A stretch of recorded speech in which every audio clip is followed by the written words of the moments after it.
Hey, this is JJ from Mythical City Games. I'm back with a new episode of Snow Fortress Rush, the Unity development series that we are creating to showcase the development of Unity games using generative AI, such as ChatGPT. And this episode, we're going to cover some new features as well as explore a little bit more coding with Copilot.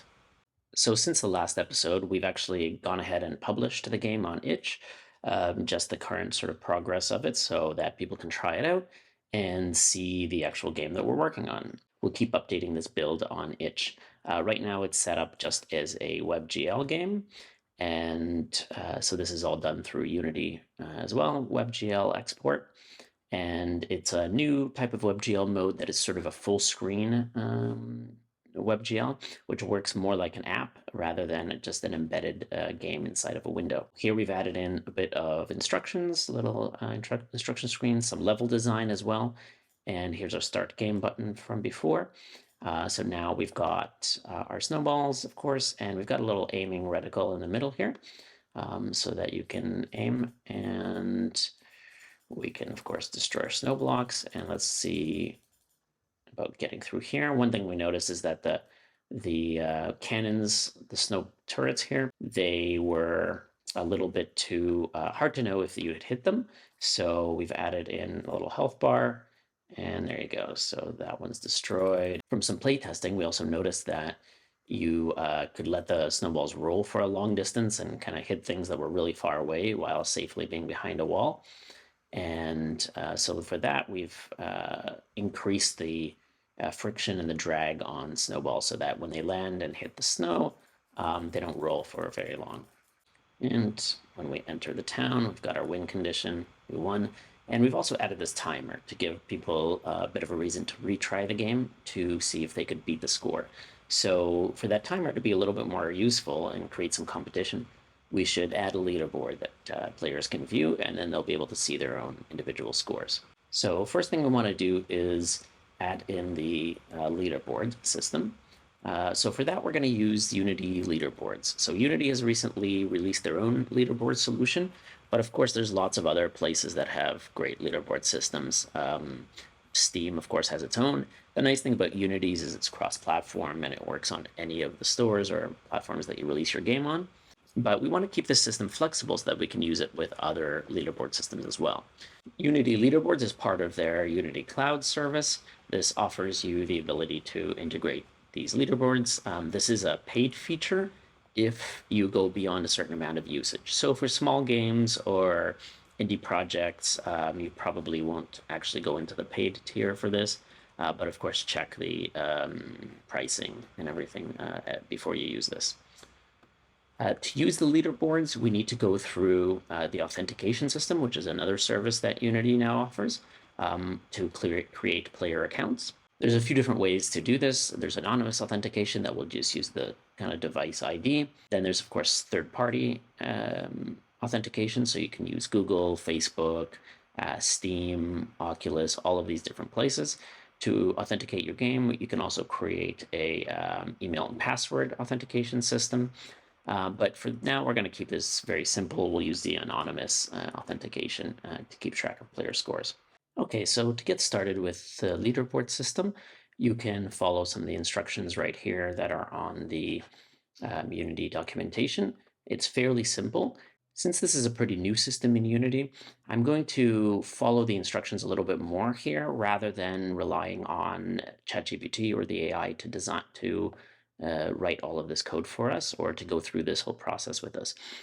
Because it may not have a reference to some of this documentation, it may not fully understand all of this, or may be indicating to you to previous versions, something like that. So because we want to stick with this exact version that we have here in this particular product, then we're going to use mostly the documentation, and then afterwards we can go to the AI to help us with the code. So here it asks us to go to Unity, the Cloud Unity website. We can go to products and go to leaderboards launch. So I already have that set up here under the cloud dashboard. I've selected our game, Snow Fortress Rush, and our leaderboards. Okay, so we've got that set up. So we need to install the leaderboards SDK. Here's the code that we need. And then there's also the samples section. So we need to include this line in any code that we're using Leaderboards. And we need to also install the authentication SDK. So we need to use anonymous sign-in or platform authentication. We'll use anonymous for now. And now that we've installed that Leaderboards package, we can go to authentication. And if we want to add any other providers, we can select them in here. And let's go back to the Leaderboards. Project is already set up. So now we need to initialize the SDKs and authenticate the player. And so they've provided us with a little bit of code here on how to do this. We've got like a leaderboard sample code. We want to separate some of this code out so that the authentication and user account service is not part of the same code as the leaderboard service, just in case we end up using different kinds of services from Unity later on. So for that, let's create a Unity Services Manager script first. And we can use this script to handle all of our authentication for Unity services. And for this, we can just copy over the same code that they have provided us here for authentication. And then once it's signed in, we'll want to use the actual leaderboards. So let's take a look at this part. So if we take a look at the SDK sample code that they have here, this will provide us with a little more information about Unity signing into the Unity services and being able to use the leaderboard service here. So what I'll do is I'm just going to copy this whole example code. So we'll create a leaderboard manager script that can be used to connect to different leaderboard services as we might need them. And since we're going to create a new script here, and we want this to be a flexible script that we can use for different leaderboard services, let's go ahead and ask ChatGPT for some help with that. So I've explained that I'm creating a game that's going to use the new Unity Cloud services and leaderboard service. I would like to create a general leaderboard manager script that we could use to connect to any leaderboard services, not just the Unity one. We can differentiate between them with defines like Unity leaderboard. I already have a script that will authenticate the player, so we can skip the auth steps in the sample code below. We only need to add functions to add the score, get all scores, get the player's score. Here's the sample code from Unity. So I pasted in the examples that Unity provided, and this gives a reference, because if we just say, oh, can we use this service from Unity, it may not actually go to the web and retrieve the proper code. It may not search for the proper site. If it does search for the page, it may only retrieve one bit of the code. So it's not really reliable to just let the AI research this part for you. It's best to provide it with the actual documentation. And you can include that as files, or you can include that as pasting some references here. Okay, we'll go ahead and copy that over. So here's our leaderboard manager there. We had created our empty script. We'll delete that, paste in the generated code. Okay, looks good. Now, before we can test this, of course, we're going to have to interface with all of this. So one of the first things that we're going to want to try is just the adding a score. So let's go ahead and do that. We're going to make this, turn this script into a singleton so we can access it easily from other parts of our code. And now we'll go to our game manager script where we can see our game over functionality. So we've got game over here. And if the player has won, we will submit a score. And for this part, we can ask the AI to help us with that. And it's actually finished even the rest of our comments, so it understands what we're working on right now and what we would like to do. It's gone ahead and done that. I don't know why it added that as an actual comment instead of a regular line of code. Okay, so it's saying here that we can apply the await functionality here with the little warning that it had. Okay, so one of the other things we'll need to do is actually create a leaderboard that we're reporting for, because right now our leaderboard manager, it has no actual leaderboard ID. This is just your leaderboard ID. So let's go ahead and create a leaderboard ID. So this is level time, so how fast people completed the level in, and for level 1. So we'll just keep it simple like this. Go ahead and copy that so we have it exact. And if we go back to our Unity services, we need to actually go ahead and create that in our leaderboards here.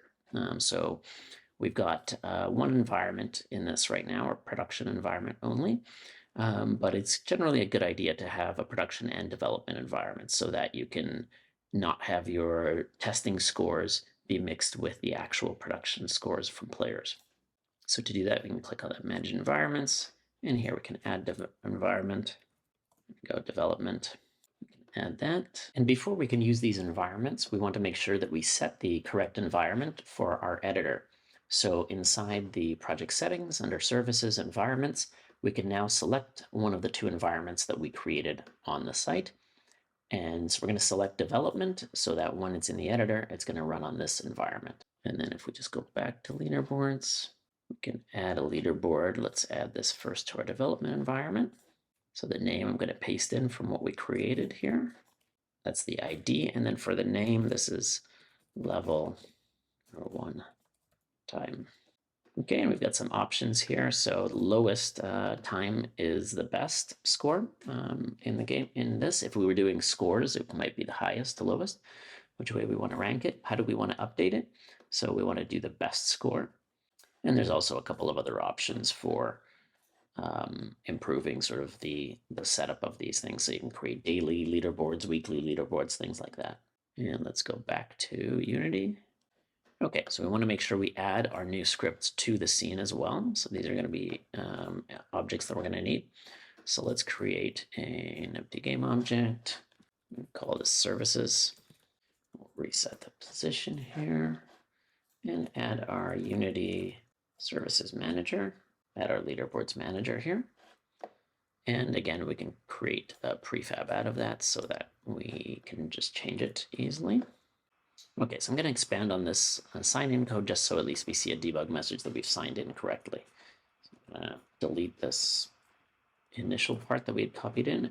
Okay, and the cool thing about Copilot is it can show you some suggestions for different types of code here. So if you find one doesn't work or another one you prefer, you can use that instead. So it usually gives you kind of a series of suggestions. So for example, if the one that was recommended to us directly in here we didn't like, we could just choose one of these. So let's take a look at this solution number 2 here. And so this gives us this result. And there was an error signing in or that we've signed in. So now we can just have a little error check here. Okay, so let's give that a try and see if our debug message is going to show when we sign in. Okay, cool. User signed in, so we've got that in here. So now we can start the game. And since we don't want to have to play through the whole game to be able to get to the end, just to test the leaderboards feature, let's go ahead and just move our player over there. So for this, we can actually create some code to help testing, which is always a good idea to create some sort of debug commands. But for now, we'll just move the player over.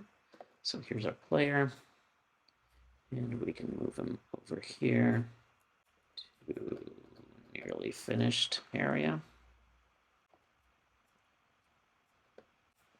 And our camera goes to the player, which is great. Now behind enemy lines.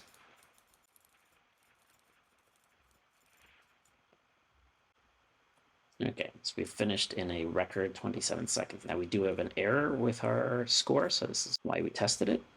Let's go take a look at what that error is. Leaderboard manager, line 32.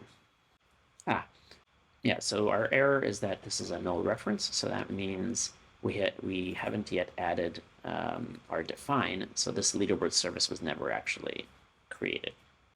And then if we go to our project settings under player, we can add our defines. Other settings, here we go. So we have no defined symbols yet. When these defines are included, they can be used to show what code should be included in the build. So this is one way to control things like different SDKs and different platforms, special code that you might have running only, for example, on mobile platforms that you don't run on PC platforms. You want to be able to differentiate between some of that stuff. Then you can add in these defines. So you paste this define in here. Now let's go ahead and save. And let's move our player over. Put him on the side here. If we continue, we can now walk into the town. And looks like we've won with a very good time of 5 seconds. Let's take a look at our dashboard here. So here's the leaderboard that we created, and we can take a look at entries. There we go. So the entry was set. We've got a random username, because this is an anonymous authentication. we don't have an actual username to assign here. So what we'll need to do is probably change that. Okay, and it's got the score of 5. We are sending the score as an integer, so that means there are no decimal places. So let's go ahead and change this around so that we could submit an actual more detailed score. And we have to make sure that we change this in any other parts here as well. And it looks like we have that set as an integer, and then here we should accept a float as well. So float will give us that decimal precision. And what we can do is also delete our test score here. So this is the score that we registered last time with an integer value. So to keep this clean, we're just going to delete this one. So now if we run the game again, we can start game, and we can move our character over. Here the finish. Finish the game. Okay, we've got a score of 5 and 16. Let's take a look at our leaderboard entries. There we go. And there we go. Here's our full score, all the way down to the many decimal places of precision. So this is good because we want to actually keep all this precision in case players are close to each other in finishing the level. Great, so we can now submit a score. That works really well, but we want the players to be able to set their name as well, and we want to be able to then display the list of high scores. So first, let's create some UI that they can use to enter in a username when they first start the game. Let's go back to ChatGPT. Since this chat is not quite necessarily related to this concept of the scores, let's go ahead and start a new chat that we can use just for this part. So I'm going to show some code examples of where we are so far. So right now we want to paste in our menu manager. So we don't need the whole thing, but just to give it a bit of an example of what we've got for this here. So we want to show that we already have a Unity services script that logs us in here. In the documentation, again, since this is something that Unity has added more recently, we want to make sure we provide the correct documentation here. So let's go ahead and take a look at our account system, authentication, and tutorials, player name management. And so here about setting the username. Okay, let's take a look at that. We'll send that over to ChatGPT. So here I've explained that I'm creating a game that will use Unity authentication service, and I would like to let the player enter a username. Can you help me create the UI and the code that will manage this username entry? I already have a menu manager script that has a spot for this functionality. Once the name is entered, we can set the name with the Unity auth service on our services script. Here's the related code. So I put in our code for our menu manager. I put in our code for our services script, and I've put in some of the documentation provided by Unity. So it looks like we've got some steps here to follow. So it wants us to update the menu manager script. So we want to add in our submit username button and a username field. Okay, we go back to our code, our menu manager, and we can put those in. And we want to add a listener for submitting the username. And then we want a function to handle the username submission. Okay, so here it's requested us to do a find object of type Unity Services Manager. Because a Unity Services Manager is not a singleton, so there's no easy way to find it. We can just correct that ourselves since it's something that might be used later on. Unity Services Manager, there we go. Then we can get rid of this code. And let's see what the next step is. So we need to update the Unity Services Manager script. So it looks like here it would like us to add in this function. Okay, this will update the player name. And next, create the UI in the editor. So we want to create the input field. We want to assign these elements into the menu manager. All right, let's give it a try. So we've got our code. Let's come back to Unity. Okay, it looks like we've got an error here. So let's actually just go ahead and send that over to the AI.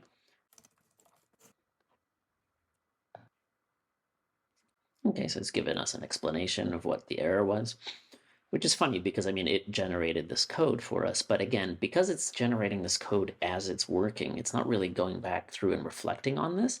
Sometimes this just happens. It's written something incorrectly or in the wrong order. You can ask it to sort of verify its own code, but sometimes you may just encounter the error and you may have to let the AI know what the error was. So let's see if that fixes it. Okay, great. The error is now gone. We want to set up the UI. So let's go ahead and get our menu UI here.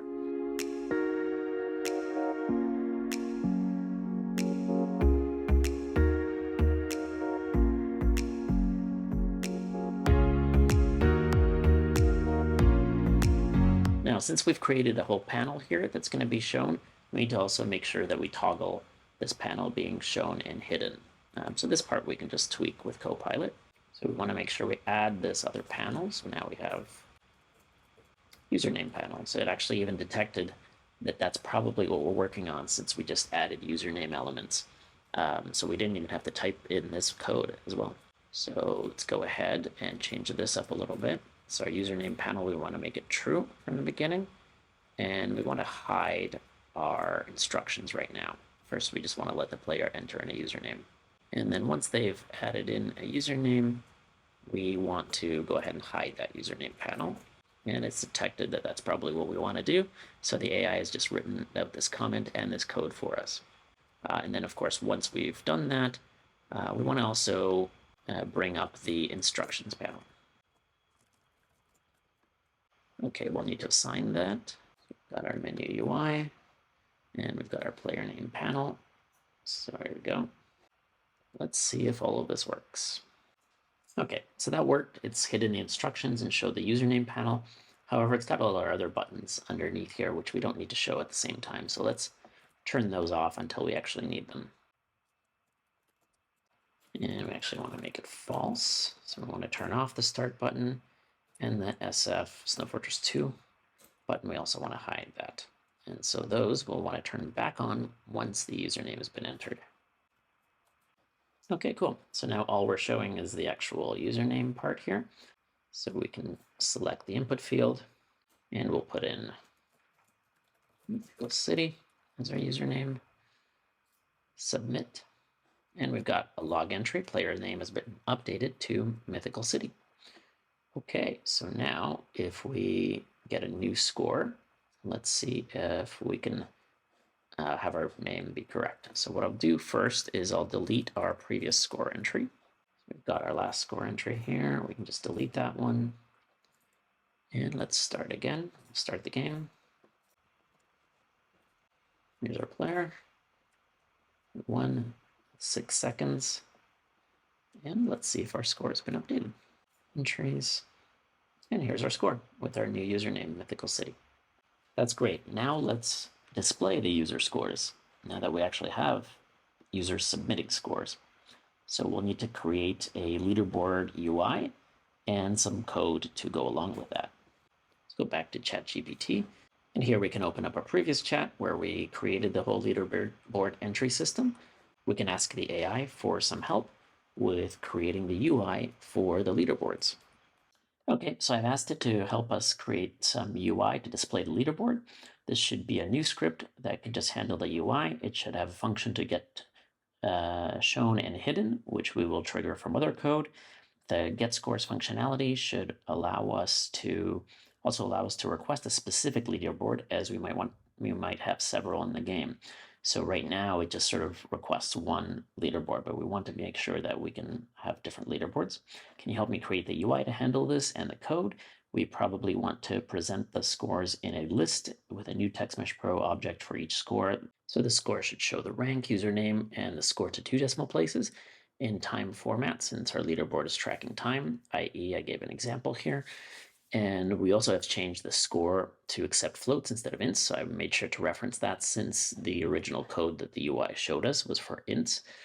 Also, we want the player's score to always be shown, even if they're not in the top list of entries that we retrieve. Highlight the player's score in yellow color. Okay, so I've given a lot of details here, and let's see what kind of code it'll come up with for us. Okay, so it's given us some step-by-step instructions on how to set up the UI in the Unity editor. So once it's create a canvas and add a panel, add a scroll view, and then create a prefab for the actual score object. So we can set all of that up. And now it's generating the script for us. But in the meantime, I'll go ahead and get started on this UI.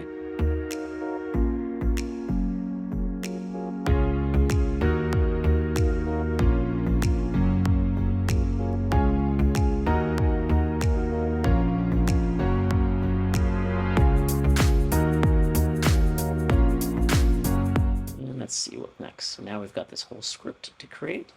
It's going to be our leaderboard UI script. Let's create that. So looking at this generated code, I can see that it's checking for the player entry, but only if it's included in that list. So we want to clarify that a little bit, that we want to make sure that the player score is always retrieved. So what I've done is provide a little bit more detail to the request so that it flushes out these scripts a little bit better. So this is an example of how sometimes you'll generate some code, but it won't be quite complete or maybe not exactly what you wanted. So you may have to provide some more details or examples of what you need here.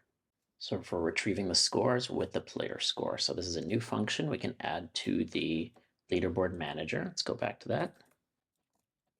Now we already have the functionality for retrieving the player score, but not the top scores. So we'll need to add that as well. Okay, and then we've got updates to the leaderboard UI script. So let's go ahead and do that. Okay, and we're still missing a few things from here. So for example, this get top scores. So we'll ask it to fill that out.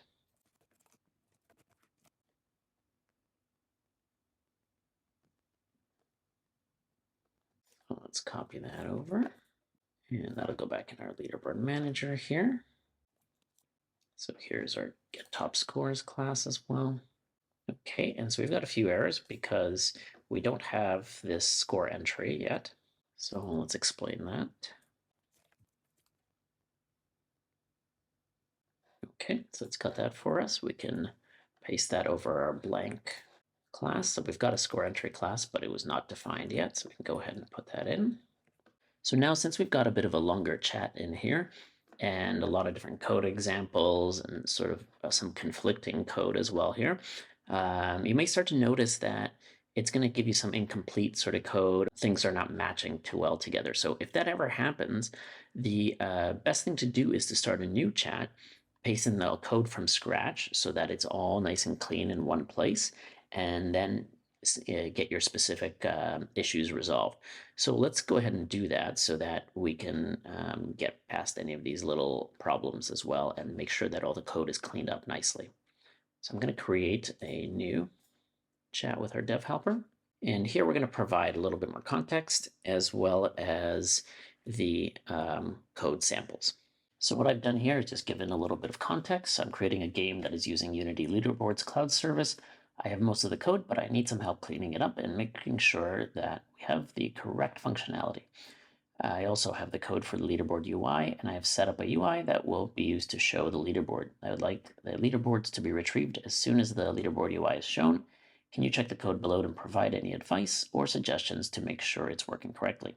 We want to be able to provide a leaderboard ID whenever we submit a score or get a list of scores, as we will want to have different leaderboards in the game. So I've also pasted in all of our code. So that's for our two scripts, the leaderboard and the leaderboard UI. Okay, it's got some good suggestions for us. Let's see if it's got some code here. So we can now ask it to actually integrate these into the code. Okay, so we've got our first section here, which is going to be our Unity Leaderboard Service class. We can go ahead and copy that and replace the original. Here we go. Here's our Unity Leaderboard class. Let's see what's the next code we need to change. So the actual leaderboard manager class, let's copy that over. Okay, so that's the changes made to the leaderboard manager. And we've got a couple of issues here, so let's make sure we fix this one. Get player score, we don't actually need to provide the player ID. So that will clear that up for us. And then the only other thing is, looks like our leaderboard service also needs to be updated. Okay, so I just asked it to go ahead and do that. So sometimes this happens where it'll forget some part of, to update some part of the code, but you can just ask to get a little fix for that quickly. In the meantime, I will update the leaderboard UI. And we don't need the player's ID here as well, so I'll just get rid of that. And here's the updated code. Let's take a look if that fixes our issue. So here's our leaderboard service, and we'll paste over that. Looks like the only thing is this get player score async method. Oh yes, because that still thinks we need a player ID, which we don't. And then the score, again, we need to make sure that is converted to a float. And this exception is part of the system class, so we don't need that. Looks like that's all of our updates. Let's see if we have any errors. Okay. So when we are submitting our score, now we also need to include the leaderboard ID, because before we weren't doing that. So we're going to make a space for that. So we can just do this as public string leaderboard ID. And I'm going to put in our original leaderboard ID. And this way we can control the leaderboard ID for the specific level. So if our game manager is in each level, for example, right here, we can now type in what the leaderboard ID is for that level. Okay, let's finish setting up our UI now that we have no errors. So we'll go ahead and add our leaderboard UI. We will set up the leaderboard panel. So that is this. We want to get the prefab for our leaderboard entry, score text prefab. There we go. And then where the container is where they're going to be added. So that would be the content object. And then I'm also going to create a prefab out of this whole leaderboard canvas. So we have that. Now let's set up some functionality to be able to show and hide these leaderboards. And since this is simple, we can just do this directly in Visual Studio. So we know we're going to want to also have a leaderboards panel, public game object leaderboard panel. There we go. It's automatically done that for us. By default, we want to hide that. Yes, that's exactly what we want. And then let's create a button to be able to show the leaderboard. So we can create this here. Public button, show leaderboard button. And let's add in some functionality for that. Show leaderboard button. One-click add listener. Here it's suggested to call that function directly, but instead let's just call it a local function so that we can put this code in there. And we'll need to create a function like this, so we can click on quick fix, generate the method, and we've got our new method right here, blank one. And here, our leaderboard panel, we're going to want to set it active. It's already suggested all of the code for us. So we're going to show our leaderboard panel and then also request to show the leaderboard here, which will also make it active and refresh our actual list of scores. And on here, we'll need a way to close the leaderboard as well. So let's just go ahead and add that. Close button. It's already predicted that's what we would want. So on start, we can register the close button functionality, and then it'll just hide the leaderboard. Okay, so I believe we've got most of this functionality set up. Let's go ahead and assign everything in Unity, and then we can test it out. Okay, so we're going to need a close button inside of our leaderboard canvas.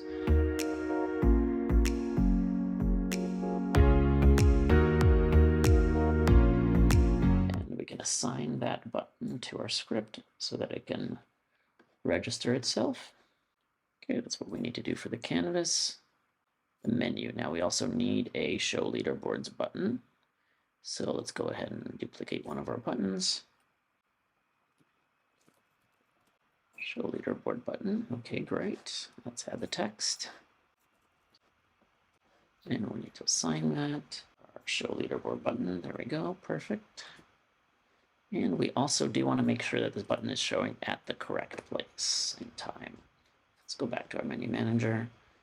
By default, we do not want show leaderboard button to be shown. Set active false by default. And we want it to show after the username has been pressed. Okay, and then also on gameplay, we want to make sure that this is turned off.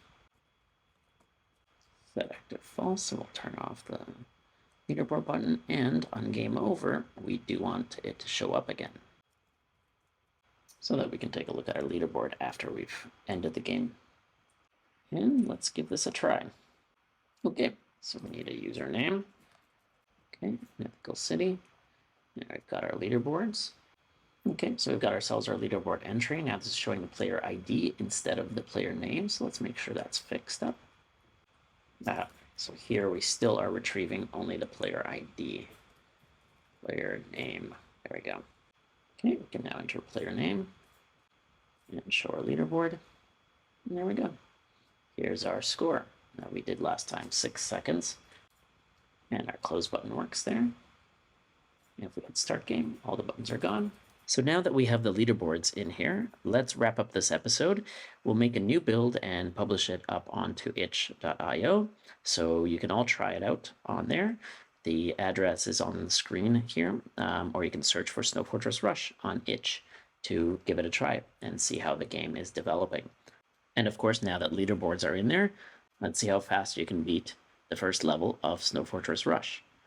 Next time, we'll continue with adding some more gameplay features, such as some power-ups, health restores, things like that. Also, don't forget to subscribe and like this video. It really helps us to get the word out about Unity development and share more awesome content like this development series.